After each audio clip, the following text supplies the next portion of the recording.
What's up, everybody? Welcome to the Dynasty Rankings podcast. I'm your host, Nate Liss. You can find me on Twitter at An Outraged Jew. And of course, with me is Alexander MacKenzie.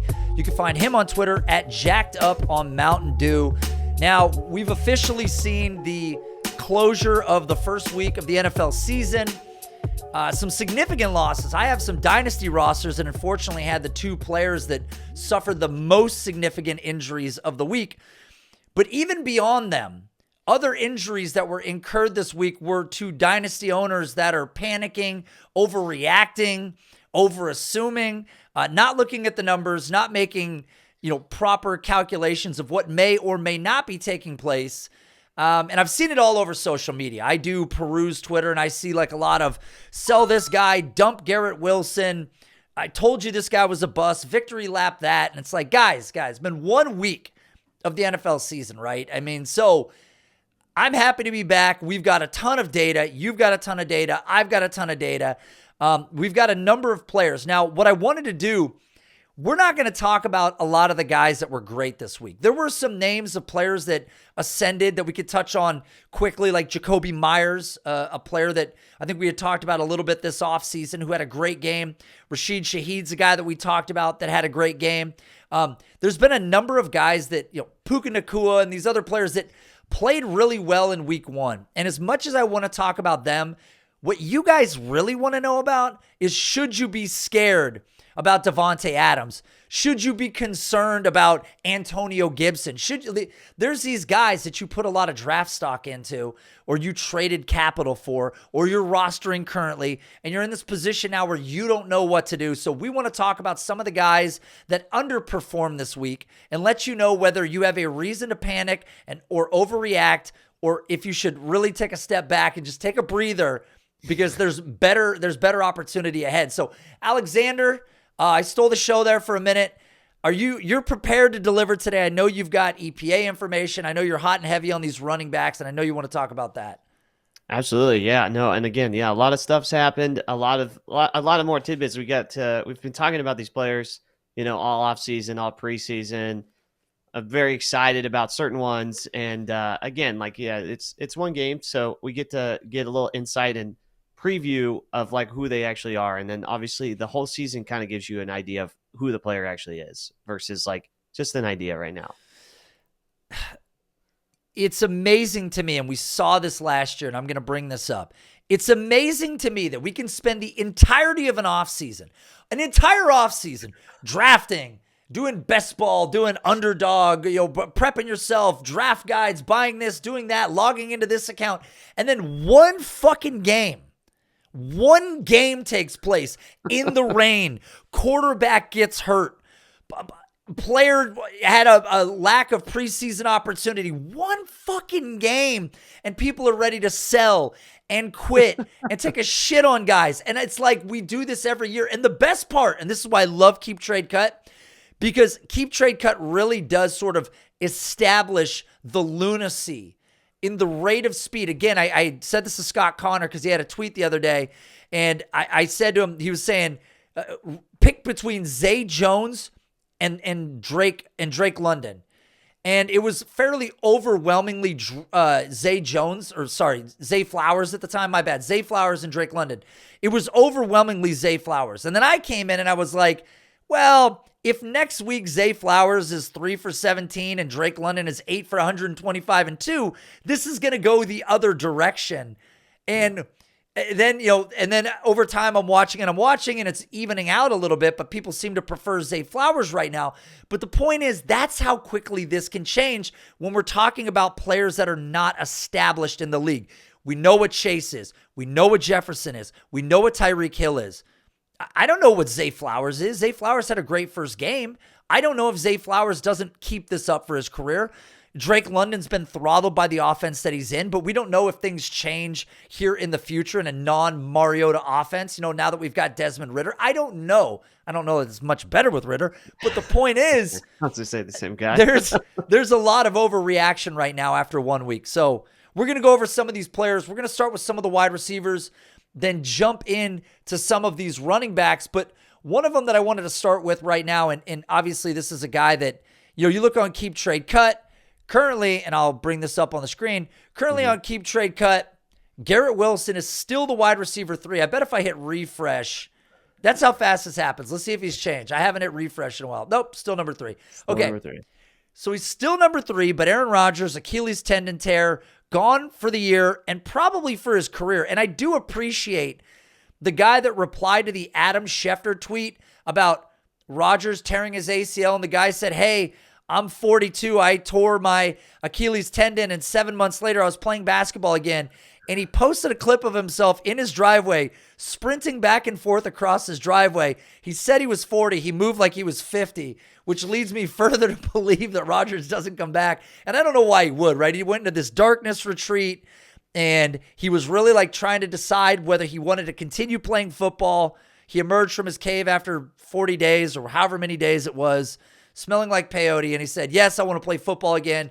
And then this happens, and it wouldn't surprise me if he doesn't come back. I mean, really and truly, that's at age 40, that's difficult. But Garrett Wilson at 3, what are your thoughts on Garrett Wilson and the concerns surrounding him right now? And how far in Dynasty do you imagine he's going to slide? Because I do think he will slide.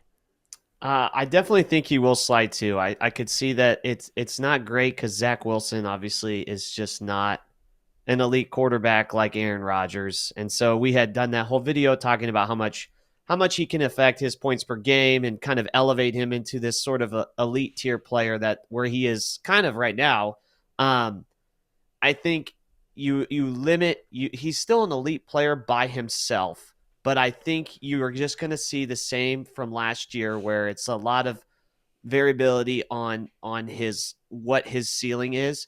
You'll see games where he'll hit 30 fantasy points. You'll see games where he just hits 7 to 10 points.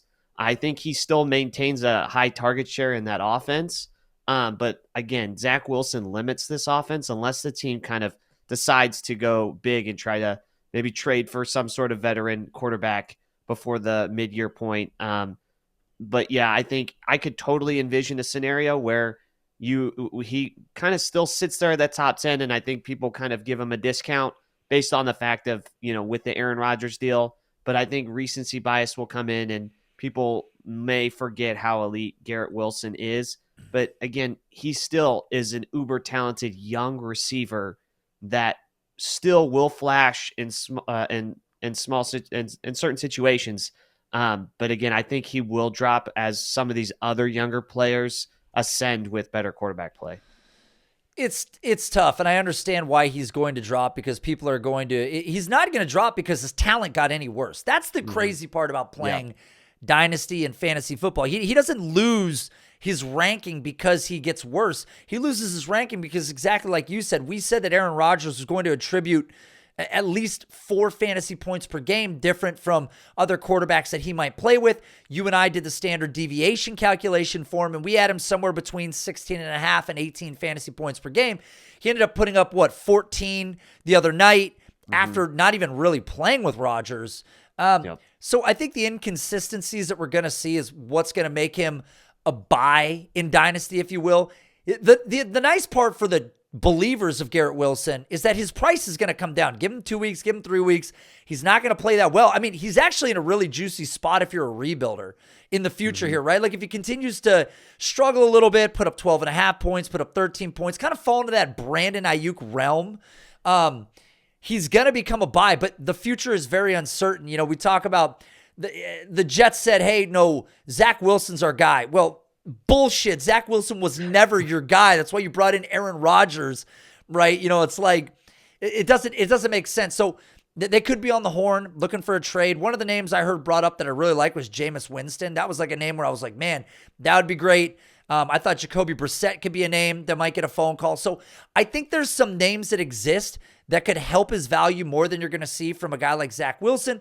But with that being said, yes, he's going to take a hit because you're going to lose fantasy points today. You're going to lose points in 2023. There's no doubt. His ceiling dropped 35%. I mean, I'm pretty confident in saying that we lost 35% of his ceiling. But with that being said, you brought it up. What his target share in week 1 was 27.8%. So still a decent target share amongst this offense. No real competition in this offense for him either. Nope. So overreacting on Garrett Wilson, maybe end up it could very well blow up in people's faces. The next name I want to bring up, and I was looking at guys that finished outside the top 24 in week 1, and I believe this guy did, and that was DK Metcalf, and I'm going on fantasy points per game, by the way. So let's pull up DK Metcalf on here. We know Jackson Smith-Njigba was added to this team. Funny enough, I had put up a post before the season started, and I said, who do you prefer, Geno Smith or Derek Carr? And I remember like a fucking tidal wave just hitting me in the face of these people that were like, Geno. And then like occasionally there would be like the guy who's like, Derek Carr, and he'd get like thrown out of the way, and there was like Geno. And so I retweeted that because I'm like, okay, who do you prefer now? Because what we saw from Geno in week 1 versus a Rams defense that for whatever reason, they've always struggled versus the Rams. But I wanted to look at guys that scored outside of the top 24, and DK Metcalf happens to be that line right after Nico Collins, by the way, of all the players we were talking about that surprised in week 1. But DK Metcalf, 5 targets, 60 yards, a touchdown, 13.7 fantasy points per game. Are we concerned? Is he going to slide? Because right now, I believe on Keep Trade Cut, he's probably right inside the top. So wide receiver 14 on Keep Trade Cut currently. I'm not worried about him. I think he's up there in receiving EPA. I just think this was kind of a odd game.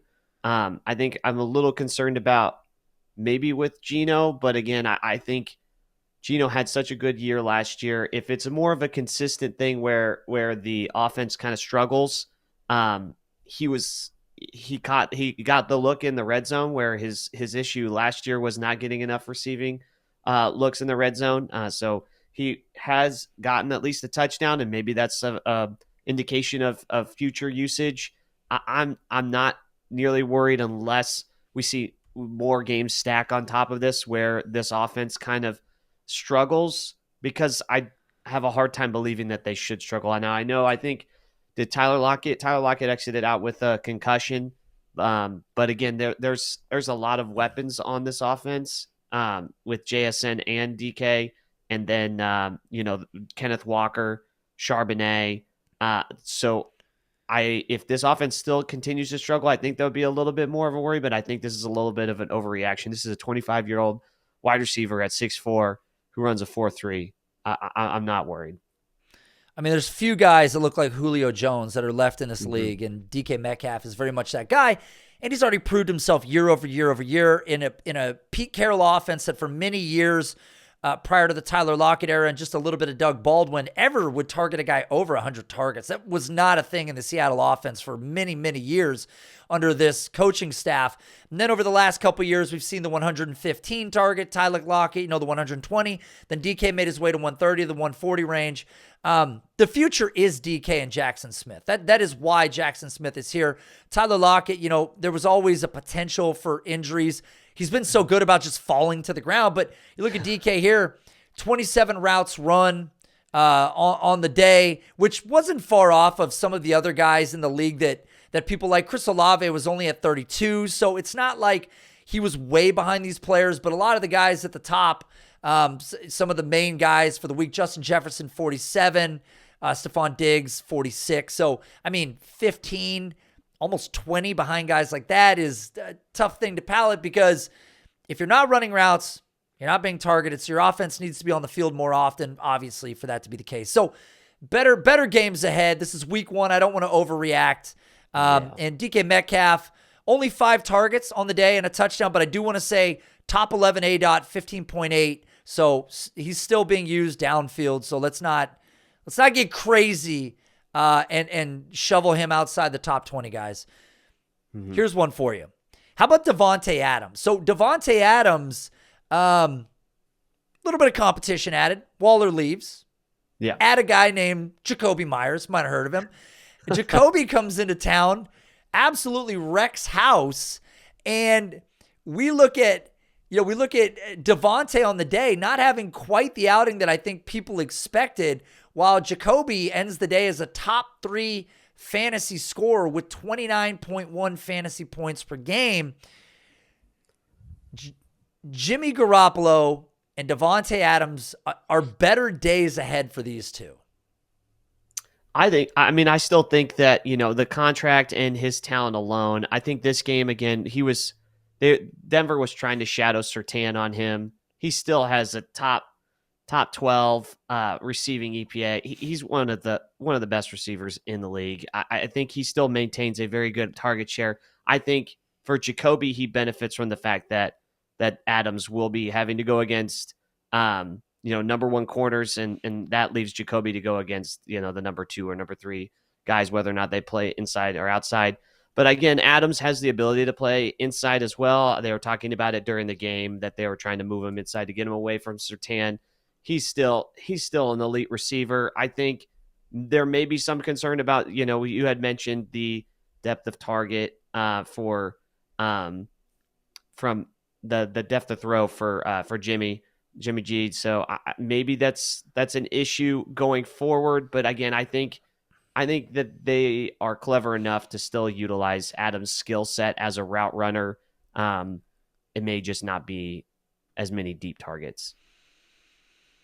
It's not going to be as many deep targets. So as you can see on the week, and we can definitely get to this, on the week, Jimmy Garoppolo, sorting by deep targets, Jimmy Garoppolo, 3 deep targets. Derek Carr, his old quarterback, 9 deep targets, number 1 on the week. Not a surprise why guys like Olave and Shaheed went off, but you kind of alluded to it, and this dichotomy right here really does illustrate it. So far this year, Jimmy G has an ADOT on average depth of target on normal throws of 7.8, which is really low, by the way. He attempted just 3 deep balls, but what people forgot about Davante Adams is last year he was the wide receiver 2 overall in deep targets with 33, and he was 3rd in the NFL in deep receiving yards at 593. That was 1 yard behind Justin Jefferson, just for context. That's how amazing it was. So more than a third of his receiving production came on the deep shots. Jimmy G averaged 2.5 deep shots per game last year. Never been a deep ball thrower. Last year, Derek Carr, 4.7. So bordering on twice as many deep shots per game. And look at it here, 3 times as many deep shots in week 1. So that to me is sort of the biggest factor that may go away from his profile. Now, he did have 9 targets on the day, so the target share is fine. The rapport will be there. Like you said, he had difficult coverage, which really hasn't been a problem for him in the past. But the deep shot to me is maybe the most concerning factor of this whole thing. He's certainly not dead in the water. And it's more than likely that Jimmy Garoppolo is going to be hurt anyways. I know that I don't want to wish. I'm certainly not wish casting, but if you were going to bet on a quarterback injury, you would put a lot of money on Jimmy Garoppolo to be the first guy to get hurt. So, and I actually think he checked out of the game. If I remember correctly, I think he did actually check out of the game at one point. But nonetheless, yeah, I wouldn't worry about Davante Adams too much. I think what we saw from Jacoby Myers was more of, sort of supporting how good he's already been and maybe some rapport that he might have initially with Jimmy G. But I'm not worried about Davante that much. I'll tell you who I am worried about, legitimately. I know everybody, well, some people look at this stuff and go, buy low. Some people look at this stuff and go, oh shit. I am personally, I shouldn't say completely, but I am moderately concerned about what I've seen for DJ Moore after 1 week with the Chicago Bears. Now, there is reason to still keep your chin up, little tiger, but I also have some concerns after watching that week. So, DJ Moore on the week, 2 targets. And this was while Justin Fields had 37 pass attempts on the week. 2 of those went to DJ Moore. And what's more maddening, if you guys are looking on the screen right now, and if you guys are watching, or if you're listening on Apple, if you're listening on Google, if you don't have Spotify or you're not on YouTube, you guys won't be able to see this, but we've got a video going the whole time. While you're listening, make sure you hit like. If you're listening on a podcast platform, of course, rate and review this show. Help us boost it up in the ratings. We're trying to pass the fantasy footballers. So, okay. Yeah, we're going to need about 1 million more. So, DJ Moore was number 5 on the week in routes run at 46. But he was also the wide receiver, I think he was the wide receiver 73 or 76 on total targets. So the two numbers don't align. So with that being said, he's on the field.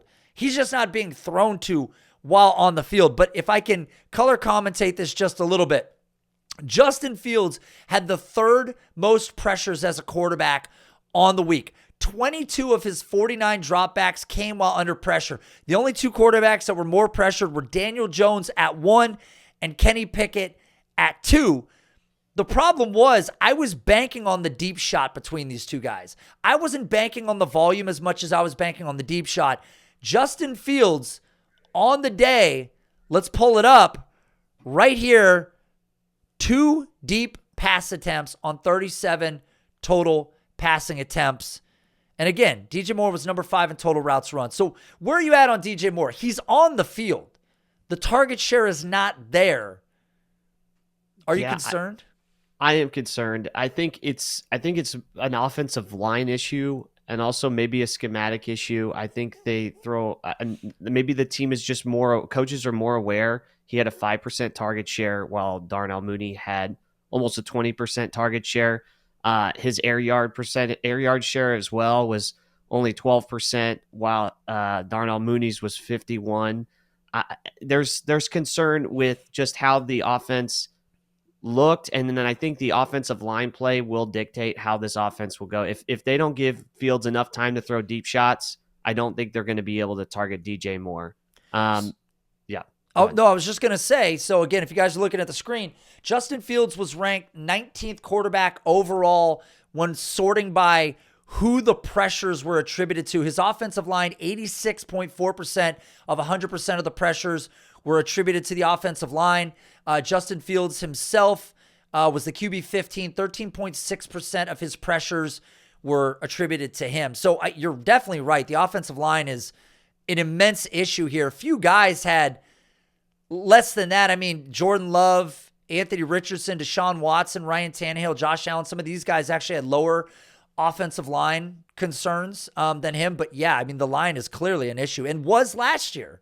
Mm-hmm. Yeah, it was last year. We thought that they addressed it. I know some of the starters were out, but again, you would hope that with a full offseason, being aware of what your weakness is, I think that's just something that's just not going away. And if DJ Moore is if that's the way they're going to use him, whether it's just a bubble screen or throwing him deep, if he's not going to they're not going to have time to throw it deep to him. I think that Justin Fields is just going to go run, and that's going to take away targets from DJ Moore, and that could be a long-term problem until they fix this offensive line, or if this thing doesn't work with Justin Fields.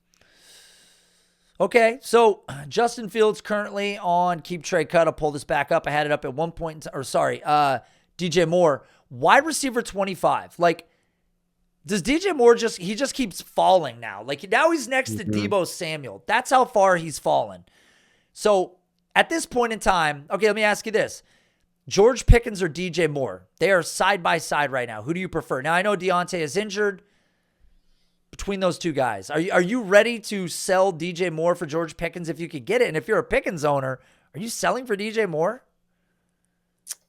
I think it's so close. You got it, but the offensive line did not look good for really either team. I feel like that 49ers team basically demolished, the Steelers offense as well, and Kenny Pickett didn't look as strong either. I think it's a push. I think they're properly rated right now, to be honest. And look, again, we just talked about this. DJ Moore was number 5 on the week in routes run, but if you slide up just a bit, George Pickens, number 48, 7 targets. So it wasn't today necessarily that he blew up with 36 yards, but remember, Pittsburgh had a massive amount of deep ball shots last year. A lot. They were way up there at the top of the league. So to see him with that many routes, and I mean, this is kind of reversing sort of the air yardage theory, right? Like, targets attribute to air yards. And you can either have a lot of targets, obviously a lot or a little, air yardage behind it, or you can have a short amount of targets with a lot of distance, but you have to be on the field running routes to earn those targets. So seeing George Pickens out there, 48, I think that's a good sign.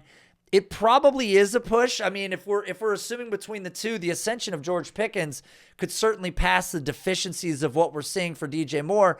But of course, there's a lot of people out there saying DJ Moore's still a buy low. Are you going to say DJ Moore's a buy low in week 3 when he's 7 targets, 5 catches for 68? I mean, what are you waiting for? That one game when he gets 9 targets for 135 and maybe he scores? If you're in head-to-head leagues, how the fuck are you starting DJ Moore?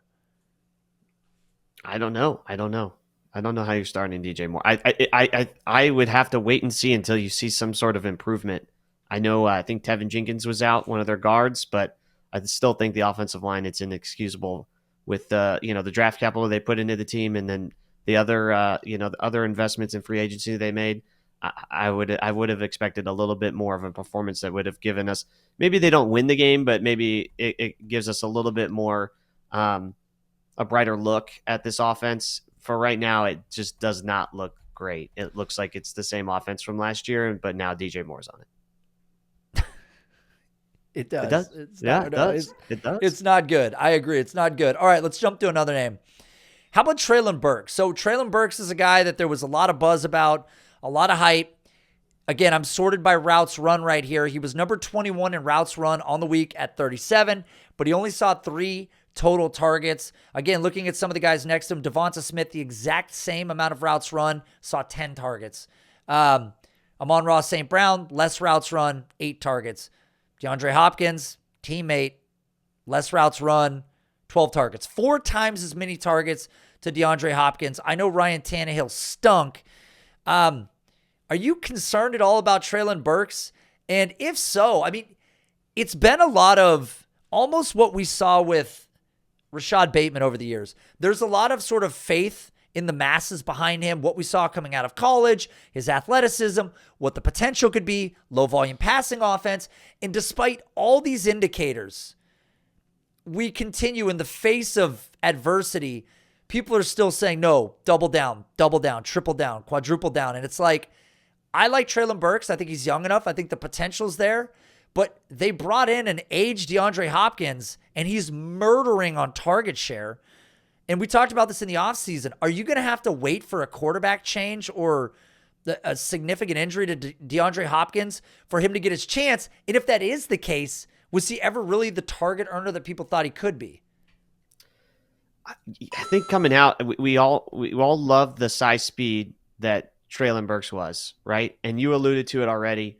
Hopkins signing just does not give confidence that the team feels that this guy is their target leader, and it's evident in the first game.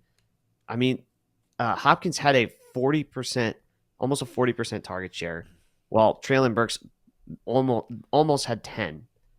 Air yards as well, he had 8%, while Hopkins had 44. And this is not like, this is how old is Hopkins? Hopkins 31? They're almost 32, I think. 32-year-old wide receiver going up against, one of the size speed freak rookies that came out in the last 31. few years. Just over 31. Apologize. 31. Right. I think part of it is the concern that, he hasn't really hit, and we've talked about this maybe, and this is maybe we talk about in a future show and research. When do we start to say, okay, this is who they actually are versus like, when will they break out? Or is there a point of no return? And I feel like right now, and I don't have the data to support it, but it feels like the more games that stack on top of it, Treylon Burks is sort of hitting that point of no return. He has the talent. I don't know if it's more of route running or I don't know what it is, but the data suggests that he should just continue to drop. And I think, again, we may not see anything. Maybe it's just this low volume passing with Derrick Henry and Ryan Tannehill at quarterback, who looked atrocious on Sunday. So I think really we got to see a change of regime. If it's Malik Willis, I still think it's more of a rushing offense anyway, even if they move to him. I think we have to wait to see if like Will Levis comes in. I think there are probably better days ahead a little bit for him. They see some better game script. Maybe the Saints defense is really good, but the target share, the air yard share is not encouraging after week 1. But again, this is maybe someone, that the hype is on them, but maybe they aren't who everyone thinks they are. I mean, he wasn't even the number 2 on his own team. Nick Westbrook was, right? So, and I mean, and he had less than half the targets that Westbrook did. And what's really interesting, and I was sorting this again if you're looking on the screen, Tennessee was number 6 in the NFL in targets to wide receivers. The rate of targets to wide receivers is 72%. So, I mean, they were up there, and that's more than I think we've seen from them in the past. Like the tight end rate was 6.1%, so that was way down. So it's not encouraging to see. And the problem with the analysis on social media sometimes is analysts think they know better than coaches, and they might. But it's like working for your boss. Unless you want to tell your boss to fuck off and you want to quit, when your boss tells you to do something, at the end of the day, that's the guy taking the risk, and you just do what he says. So the coach is going, Vrabel's like, this is who we're targeting. This is my offense. And clearly, if Tannehill is making decisions on who to throw to, and he's 3rd in the pecking order, and I don't even know how many targets Derrick Henry had. I think Derrick Henry had more targets, didn't he? I'd have to look at how many targets Derrick Henry had on the day. But nonetheless, like when you're that far down in the pecking order, it's problematic to say the least. And he's currently the wide receiver 33 on Keep Trade Cut, which obviously is another continuous fall for him. I was just looking at, well, Tyjae Spears had more targets. I know that much. Derrick Henry had the same amount of targets as Treylon Burks. So take it for what it's worth. That was the other thing I wanted to bring up. This team, Tennessee, I think their running back target rate was actually much higher than usual. Where are they at here? 21.2% running back target rate. So again, we talked about this the other day. If you're north of 20%, if you're in the 21% range, that's decent. God, so less targets than Tyjae Spears, less targets than Derrick Henry, Nick Westbrook, DeAndre Hopkins. Do the math. I get it. Everybody's going to say he's a buy low, he's a buy low, he's a buy low. But you brought up exactly some research that we're going to do. We're going to tell you guys at some point here soon what the definitive line in the sand is. When the potential begins to decrease. Like what line, how many years, how many games, how many yards is it when getting and going back the other way and becoming a superstar is gone? Becoming a good player, maybe gone, like turning into a Ted Ginn. Maybe that's your trajectory, like at that point. And I think that's what we want to figure out, because for too long, people have spent 3 years, Rachaad Bateman. It's going to be 3 years, eventually Treylon Burks, like saying, this guy's going to fire, just trust me, just trust me. Then when they don't, that guy that was telling you, just trust me, is like, screw it, don't worry about it. Here's the next guy. Buy this guy, buy low on this guy now. And it's like, fuck, it's cyclical. We got to get out of this game. So that's something that I'm really excited to work on. I know we've talked about it quite a bit. We could rapid fire a couple of these last names. Christian Kirk's an interesting name because Christian Kirk necessarily leads us to Calvin Ridley. Calvin Ridley went absolutely ham. Now, I thought when I was watching Calvin Ridley in the offseason and he was doing the ladder drills, I was like, oh, great, he's just doing ladder drills. And I was like a lot of other people that were like, look, we haven't seen him in 2 years playing a full season, or maybe even 3. The last time we saw him, he saw immense volume. Is that going to happen again? Well, 11 targets, 8 receptions, 101 yards, a touchdown, 24 fantasy points on the day. Looked pretty good. Christian Kirk, on the other hand, the recipient of a much less impressive day. I think did he have just 1 catch for 9 yards? Is that correct? Yeah, it was pretty bad. Yeah, one catch, 9 yards, 3 targets. I would play the sad noise sounder, but I don't have it set up yet. So, yeah. Yeah, not great. And I think we some people alluded to this in the preseason stuff where they're running a lot of 2 wide receiver sets, and it was Zay Jones and Calvin Ridley out there. That was the concern with him exclusively being put in the slot. But yeah, the target share, at least from week 1, does not look great. And going forward, it still feels like the way Ridley looked and played seems like he looks pretty dominant and the alpha in that offense. Air yards, 9%, air yard share, 9% target share for Kirk. It doesn't look too great, at least from this one. And this was a game where it was going back and forth, sort of a shootout scenario. So, very concerning for someone that we really liked going into 2023. I mean, this is one of those things. This is going to be like people's Treylon Burks argument where the people that didn't like Christian Kirk are going to go, well, look, out-targeted. It's over for him. Clearly, Ridley's the guy and Christian Kirk's dead. And that might be true. Christian Kirk may be in trouble based on the information that we have in front of us, but they're also going to be the same people to go, no, Treylon Burks got a shot. I know that he was 4 times targeted by DeAndre Hopkins and 3 other guys in the offense had more targets than him or the same amount, but I assure you he's coming. And it's like, we got to quit playing this mind game. Obviously, Calvin Ridley is the guy. Being tethered to Trevor Lawrence, never a bad thing. T-Law targeting him. I mean, we saw 11 in the first game. God, who even knows? I mean, it could be 12, 13. He could be on a Davante Adams-esque sort of trajectory in terms of target opportunity and production as this thing trends forward. Not to get like super hypey on this thing, but it's impressive. And again, I didn't know what was going to happen, especially what we saw from Kirk, but impressive outing for him. Okay, Marquise Brown, no quarterback to support him.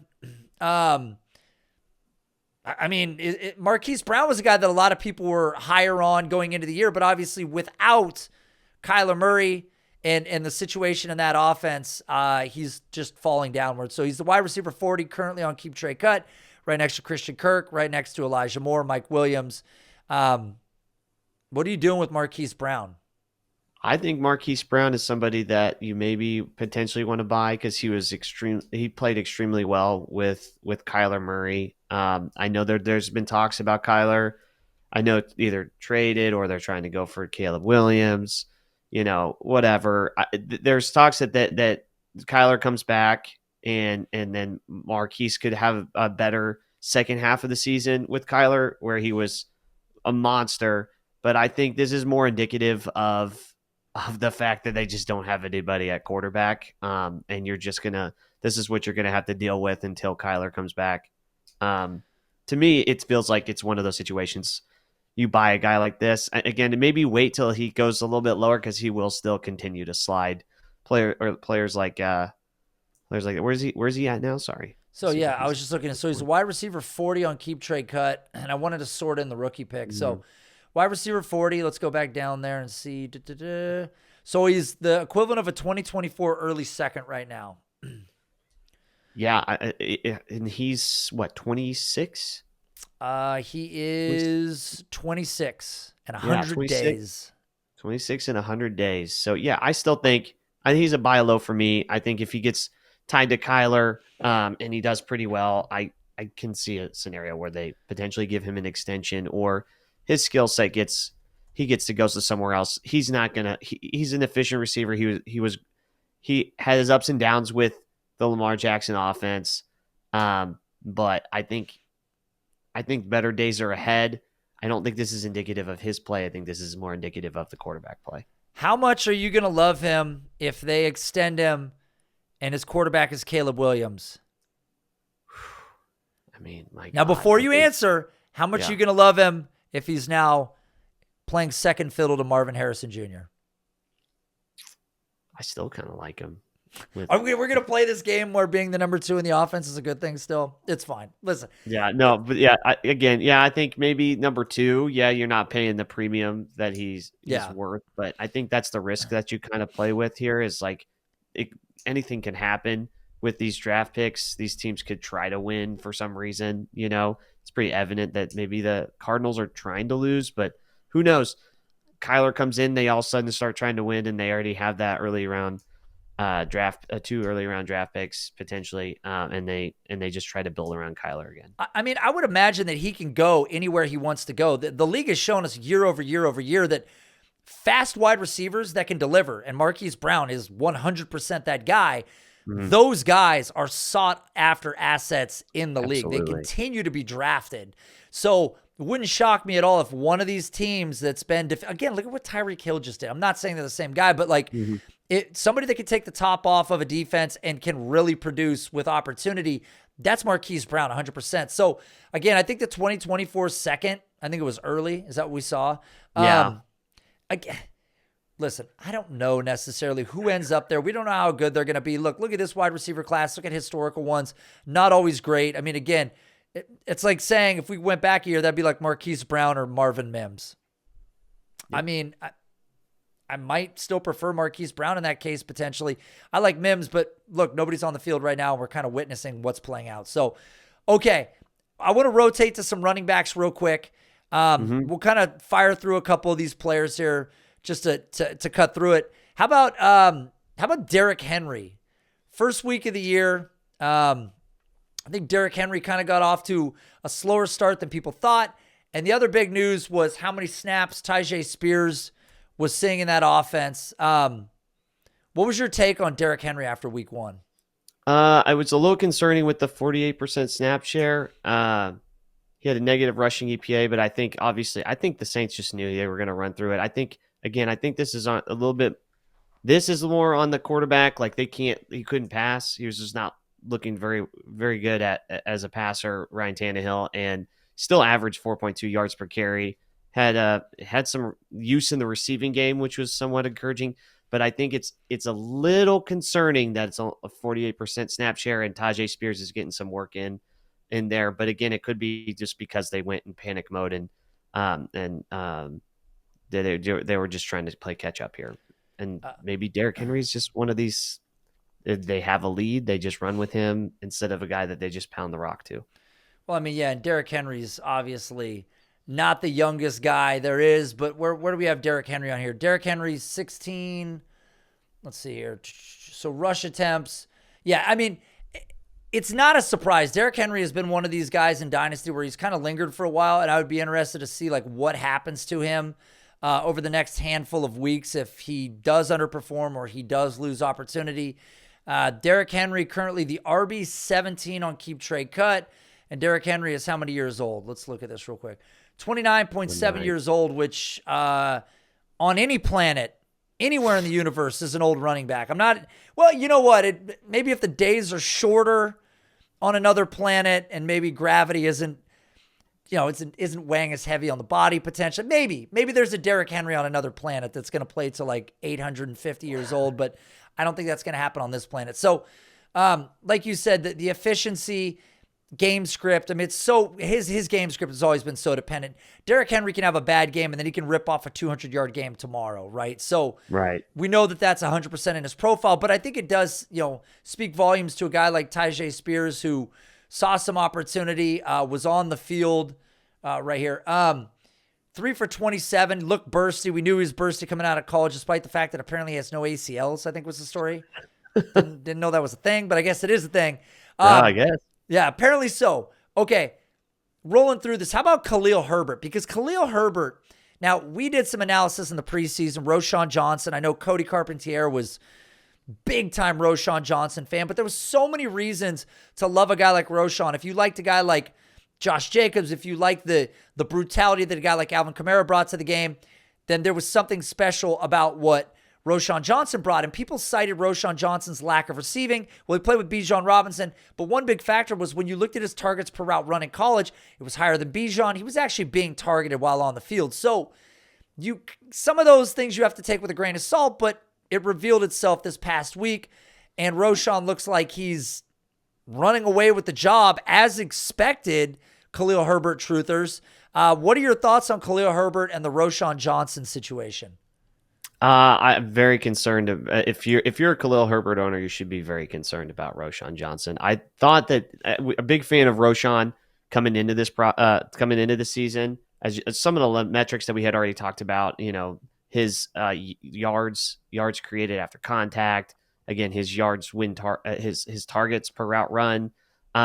But again, Khalil Herbert had a 36% snap share, negative rushing EPA. Roschon had a positive rushing EPA, and the most important thing, Roschon Johnson was heavily used in the passing game. 7 targets, not a lot of receiving yards, 35, but 7 targets in his first game, and it's negative game script, but your team's is down, right? Like you're just going to wave the white flag and not put in your starter to try to score a red zone touchdown. Roschon Johnson was in there in the red zone being used. And he showed speed, he showed size, he showed receiving ability. I think for Khalil Herbert owners, they should be very concerned about this. And it also, Deontay Foreman got some looks in there as well, where, everyone was referencing Herbert was getting, 100% of the the starter snaps during preseason. Now it's an actual game, and he's got 36% snap share. Yeah, I remember that preseason game. We were in Canton, and Khalil Herbert did some wheel route for 50 yards and a touchdown or whatever it was, and everybody retweeted themselves, and everybody was clapping. By the way, I found a sounder. Came with the program. Anyways, point is, everybody was willing to sort of applaud themselves at the time, but here we are right here, end of week 1. This is kind of crazy. Only Roschon and Ezekiel Elliott had 7 targets on the week, so tied for first in his first game on a putrid offense with a bad offensive line that obviously had to get the ball out quick. That's probably, again, a big factor.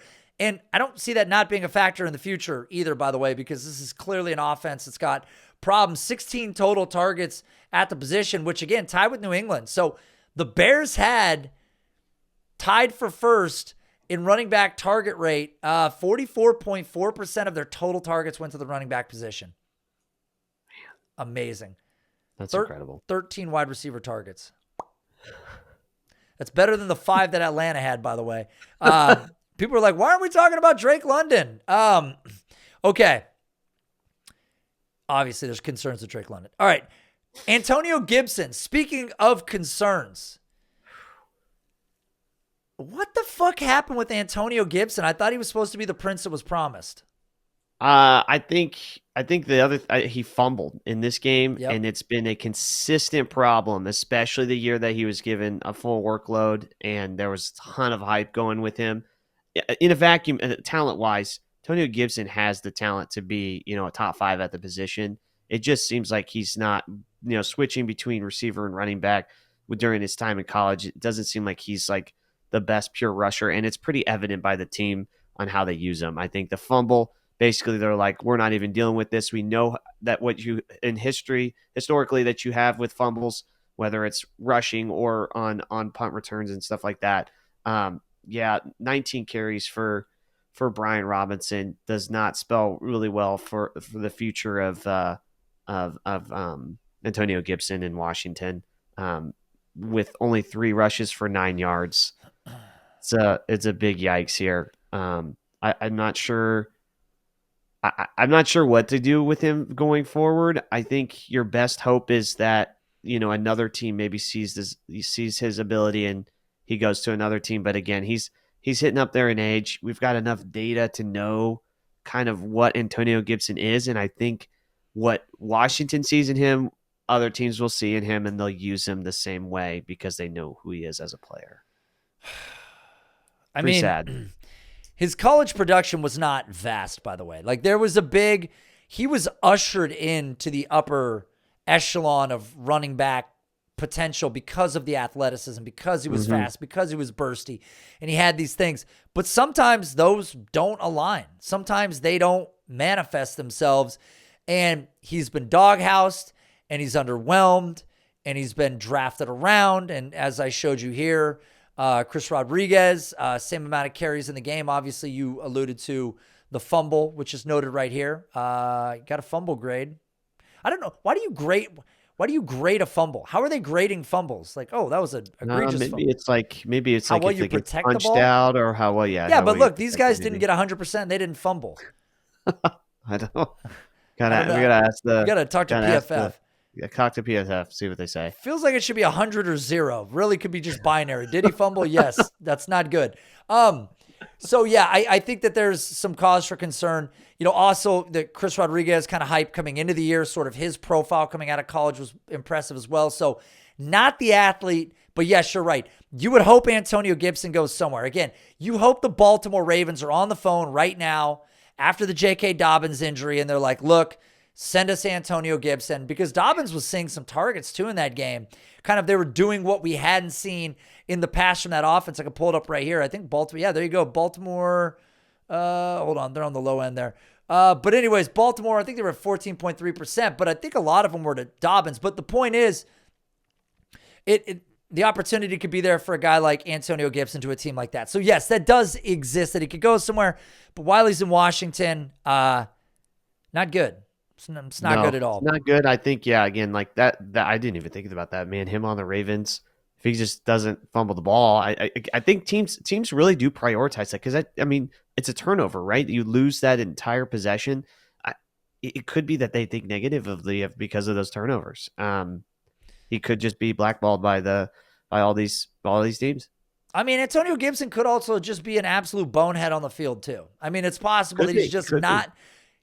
They gave him a shot. It didn't work. They drafted a guy around him. Everybody said Brian Robinson has no pop. Well, Brian Robinson is running circles around him now. So even an opportunity, even when Brian Robinson's not doing shit from an efficiency standpoint, he's still not giving any of that workload back to Antonio Gibson. And that is the problem.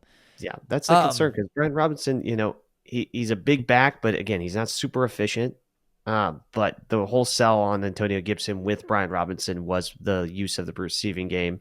And now that he's not even having a high enough snap share to see that, that's a concern. And Brian Robinson caught a receiving touchdown preseason. One of those games, he had 4 receptions, which was more than anything that he had the year before. So, yeah. So, looking at Philadelphia and talking about DAndre Swift, Rachaad Penny, inactive because they said got too many running backs. Can't put him on the field. Got too many backs.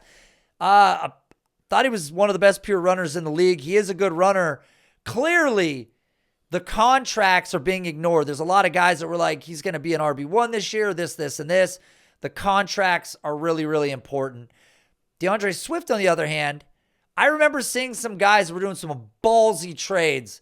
They were trading T. Higgins for like DAndre Swift, or they were trading like some of these trades where they're like, I know Swift is an RB1. And it's like, okay, well, he's clearly not. And he barely played in this game. His opportunities, Kenneth Gainwell was the guy in this game. What is the level of concern with DAndre Swift right now? It's panic, honestly. I don't understand. I would love to have an insight. Why is it way he interacts with? Because it's definitely not his overall skill. We never saw like huge issues with inefficiency. It was mostly due to injury and him availability. But the sheer fact that he had a 29% snap share, maybe they know his talent and they don't want to use him until they actually have to. It could be one of those situations. So maybe the latter half of this season, we see a lot of DAndre Swift, but I've never had an issue with his talent. I've had an issue with his availability. But I don't know what is going on with DAndre Swift, and it could be that the Eagles are just trying to play this game where they know he's the most talented running back in the entire in that room, but they're just waiting to use him till the playoffs. What's really crazy, like dating back to Darrell Bevel, every coach that he's played for is pretty much like giving him some level of limited opportunity, right? I mean, even down to the draft year. Again, we're sorted to 2020 right now. I think this is cycling. Let me see something real quick. I think there was a delay on the cycling, but yeah, all the way back to the very first coaching staff, like he just constantly gets passed over. Even last year when he had he had 70 targets on the year, 62 reception season, 48. Like, I don't know. He's Chase Edmonds with a little more opportunity is really what it's turned into. And he's bouncing around. Now, it doesn't mean that some opportunity won't reveal itself in the future, but the fact that they didn't even play Penny, and then Boston Scott was ahead of him, all of these things are cause for concern. And I don't even know at this point. He's being valued as where's he at? What, the running back? You just had him. He's right in there. He's right up there. Right there. 38. Yeah. I mean, at this point, if I asked you straight up, Tyjae Spears or DAndre Swift, who do you prefer? I mean, maybe Tyjae Spears. He's looked explosive, and Henry's 29 years old. Maybe I think I may have to go Spears. I don't know what is wrong with Swift to other teams. I think he was even used limitedly at his time in Georgia too, and that's just kind of tied over here. And maybe he's just not one of those guys that's going to carry the rock that many times. And maybe Philly's aware of that, and they're just waiting till the end of the season to use him. That's the only thing that makes sense to me. But in terms of talent, he's the most talented guy in that entire list that you got right up there, even his teammate up there, Gainwell at the top. I don't understand it. And I would be pushing panic mode, especially after this first game. Maybe we see an increase in snaps. I know Yeah. Gainwell's got a rib injury. I can't. Gainwell maybe a 200-pound back, so I don't see him having the full workload the entire season. Injuries will come up, and maybe we'll see a little bit more of Swift, maybe Penny. But yeah, I don't understand why the Eagles don't like Swift, especially the sheer fact that they traded for him. I think it's not impossible to rule out that Tyjae sees a greater opportunity than Swift this year. But with that being said, it's really hard to move off Swift. I think this is where the overreaction or being too reactionary comes into play. I would like to see another week or two of Swift. If by week 3, this is still the case with Swift, then it's like panic mode. Here's the problem, though. If you play in dynasty leagues, people that like Swift that don't have him are like, well, fuck, I'll wait till week 3. If he still doesn't play, then I'm not going to buy him. And you, the owner of Swift, are like, well, I'll hold him till week 3 because I don't know if he's going to be the DAndre Swift I've always hoped for. By the way, what are we, 3 years in, 4 years in now? We're 4 years in waiting for DAndre Swift to become the DAndre Swift that we think he could become, even though he hasn't become it one fucking time in his career. But boy, we're waiting. And so people that are going to hear this are going to be like, no way, Tyjae Spears over DAndre Swift? But he could be the DAndre Swift that's on another planet right now.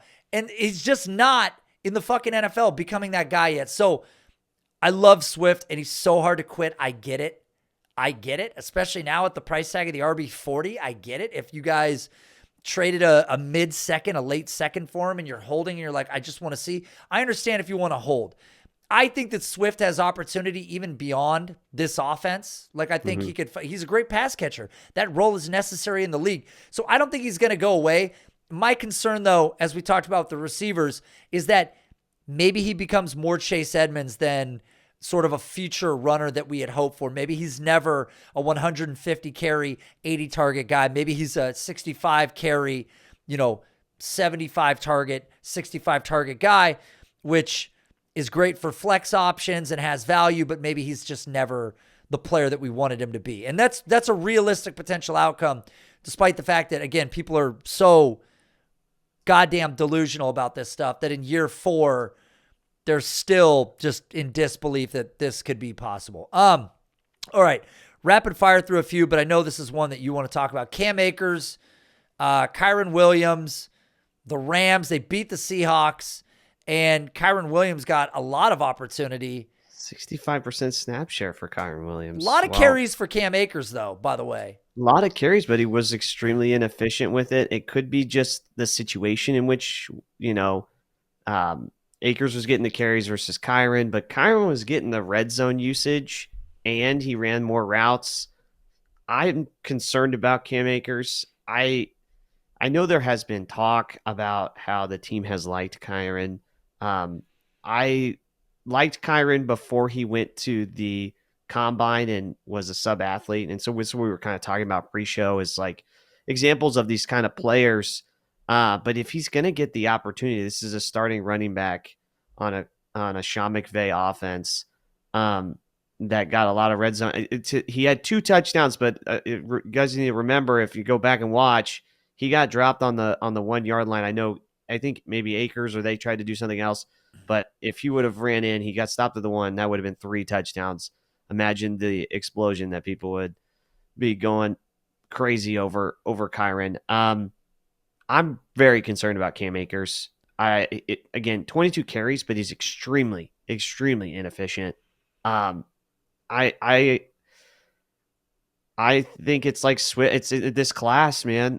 That entire what was that? The 2020 class, that 2020 running back class is starting to look pretty rough. I'm very concerned. I think Kyren has all the high opportunity. Again, shout out Scott Barrett. He tweeted out his top weighted opportunity. Kyren Williams in his weighted opportunity was number 7 in weighted opportunities. So that's weighted opportunities, just all the valuable touches to score fantasy points. Yeah, very concerned about Cam Akers. I think we had a lot of hype. I think, again, it's like one of those things where you're confused about what's going on. The team spent a second round pick in Akers. They gave him a lot of usage the latter half of last year. It may be just one of those things where is it the conversations in the offense, or if it's really, that's what they see in practice, this 1.3 yards per attempt. And that's really who Cam Akers is. But he didn't get a lot of use in the receiving game either. And if Kyron's going to get that use, I think that's might be who the lead back is on this offense. Kyron got some use as a receiver. I mean, he had 2 targets on the day. Cam Akers had none. Sure. But I guess if they think Cam Akers stinks, I don't know why they gave him 7 more rush attempts than Kyron. But I get the goal line opportunities. I get the targets. That's where all the leverage is in fantasy points, right? Like, we want rush attempts. Carries between the 20s are great. Carries in the red zone, obviously a lot better. Cam Akers, though, just struggled again. And we've seen this kind of up and down throughout his career.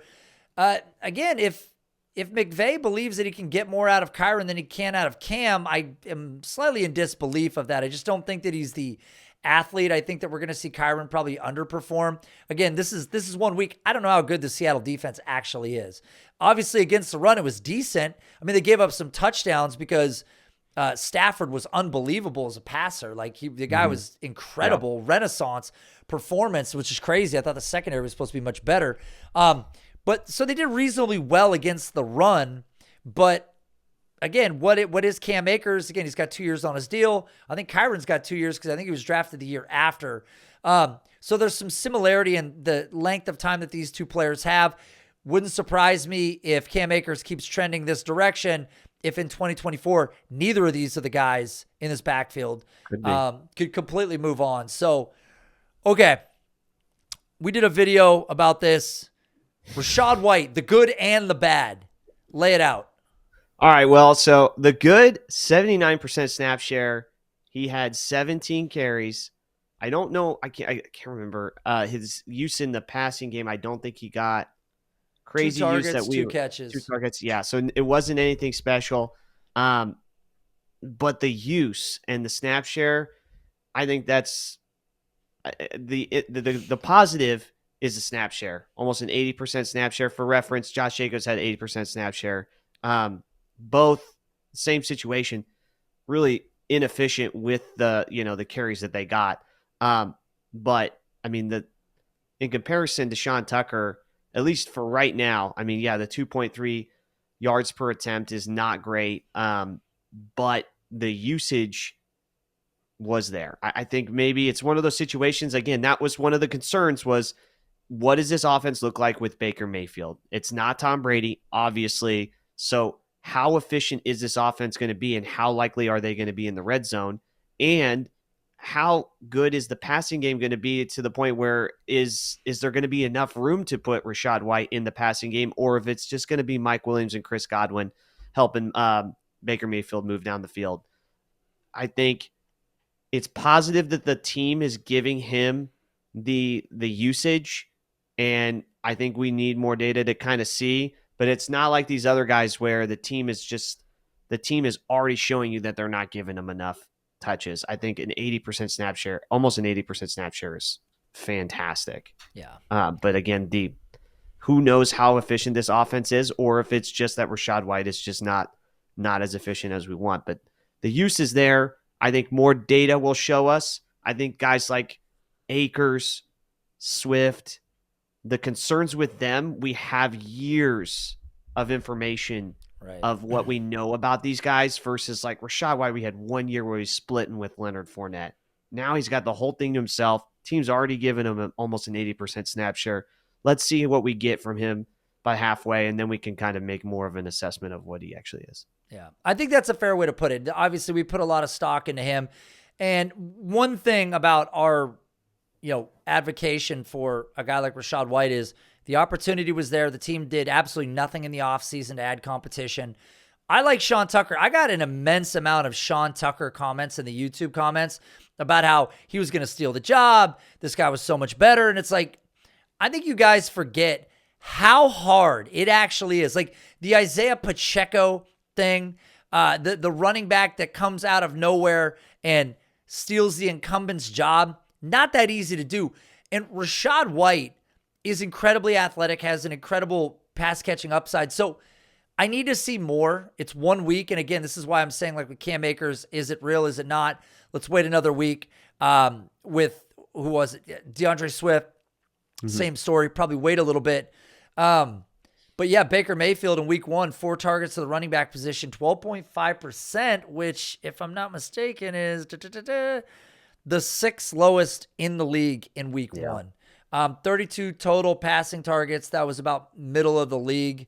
32, bottom middle of the league. And then, wide receiver targets, which was a majority of their work in that game, but they only had 22 pass attempts to the wide receivers, 68.8%. So they have the weapons on the outside to open up this run game. Obviously, you had injuries to the offensive line. That's a factor. But I think that there's more to be seen. I would like to wait another couple weeks, obviously, before I'm ready to jump ship on a guy like Rachaad White. He has too much upside to bail on for cheap. And if we look him up right now and keep trade cut, he is, let's see, where's Rachaad White? Wow. RB25 between Miles Sanders and Brian Robinson. I mean, that's about where I'd expect to see him right now. He hasn't done anything to blow people's minds, but as we talked about, if he goes on a pretty big stretch here, he could climb many of these older names above him. So I want to wait. I want to see 2 weeks more before I'm ready to ring the alarm on this thing. But again, obviously there's some cause for concern here, and it's not a great thing. Alexander, this episode's gone on quite a bit, so I think we're going to cut it here. We have other guys to talk about next week. We're looking into some data, which we're really, really excited about, which again is going to help define where sort of the line is for wide receivers, because we play these games, and Rashad Bateman's a great example of injuries are a net negative. Again, not being on a field, not making progress is not a benefit. It doesn't, that never works out positively. Then looking in context of production since being in the league, opportunity, all these things, and helping determine where's the line in the sand when you should bail on players. I think that's really important information to get to the bottom of. Guys, link in the description. Join the Discord channel. It's a great group of people, great community. Play game on Friday. XP game. These guys are always talking trades. It's a really smart group. I try to challenge them every Friday, and people blow my mind. Obviously, if you're listening to the podcast, leave us a comment. Rate the show. Help us boost that. Again, we got to pass the footballers. We need 75,000 comments. So go ahead and do that. No big deal. Yeah, no big deal. And then obviously, if you're on YouTube right now, do us a favor, hit the like button, comment below, hit the subscribe button if you guys feel like you've taken some value from the show. If you enjoyed it, you want to find us again. If you don't hit subscribe, you may never find us on the internet again. You know how that works. And Alexander coming in with the EPA data today, really did his homework on the running backs. So we're going to have a lot more nuanced data for you guys as our stuff rolls out. We teased it before. We didn't see it today. Supposedly the trade calculator that we've been designing is in a beta mode. So we're going to get a chance to tinker with it. Hopefully here in the near future, you guys will get a chance to use it. That will be at dynastyrankings.com. Of course, go over there, sign up, put your email in, join the party before it launches. And we will see you guys next week with probably a lot more week 2 conversation, but also some very valuable nuggets to help you guys dominate in your dynasty leagues. We'll see you then.